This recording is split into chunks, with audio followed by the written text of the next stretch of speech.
j'avais autour de moi des personnes qui dessinaient aussi. Ma grand-mère était une artiste assez douée, même si elle le faisait en privé. Donc, et mon père, qui était militaire de carrière, était un très grand dessinateur.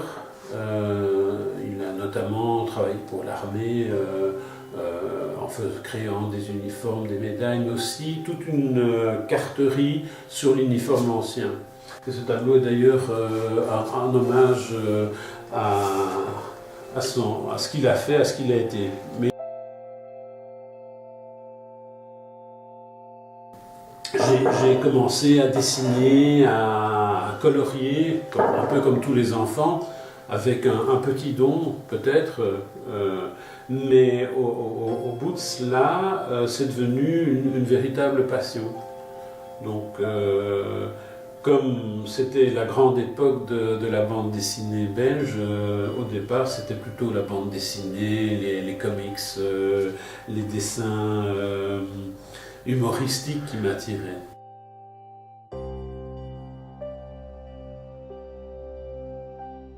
Au Grand-Duché, j'ai surtout fait des livres pour enfants et des cartes de vœux, de l'illustration,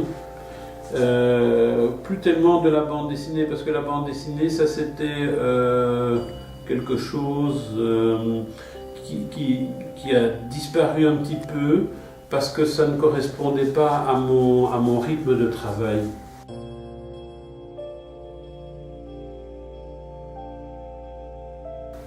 J'ai fait beaucoup d'illustrations et dans le même temps, je commençais à présenter les premières expositions. Et donc il y avait une sorte d'équilibre et de parallélisme entre le travail de l'illustrateur et celui de l'artiste d'exposition. Et petit à petit, ce travail, ces deux parties du travail se sont séparées. Et il y a eu un tournant au moment où j'ai abordé les aquarelles de grande dimension. Là, j'ai commencé à faire évoluer les images d'exposition sur des thèmes beaucoup plus surréalistes, beaucoup plus ouverts, beaucoup plus profonds. Et c'est-à-dire qu'au lieu de me baser sur la réalité et de travailler sur la réalité, ce que j'ai fait, c'est j'ai eu les idées, j'ai pris les idées en moi et je les ai retravaillées, peut-être parfois en ayant besoin d'une documentation pour certains éléments d'image, mais l'image est devenue beaucoup plus intérieure et pour moi beaucoup plus personnelle et originale, bien entendu.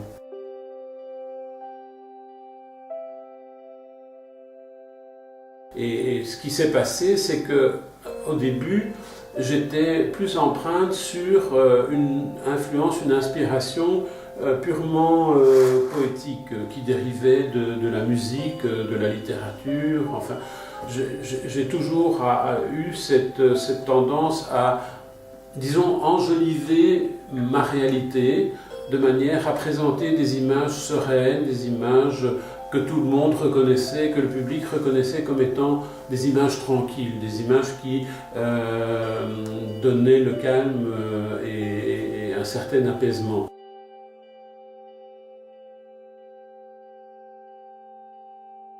Mais il s'est passé que l'actualité est en train de me rattraper. Et donc, tout en conservant l'imagerie poétique et surréaliste tranquille, de plus en plus, notamment pour les dernières expositions, l'actualité s'est invitée dans les images. Et ça a été des sujets sur forcément l'immigration, sur le terrorisme, sur les changements climatiques.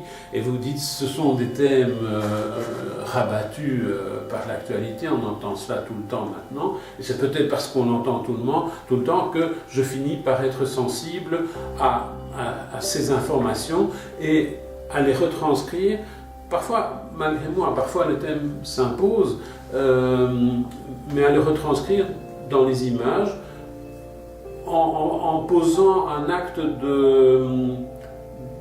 un constat. Je n'ai pas de solution, c'est pas à moi à trouver les solutions, mais je peux participer à cette préoccupation en le reprenant dans les images.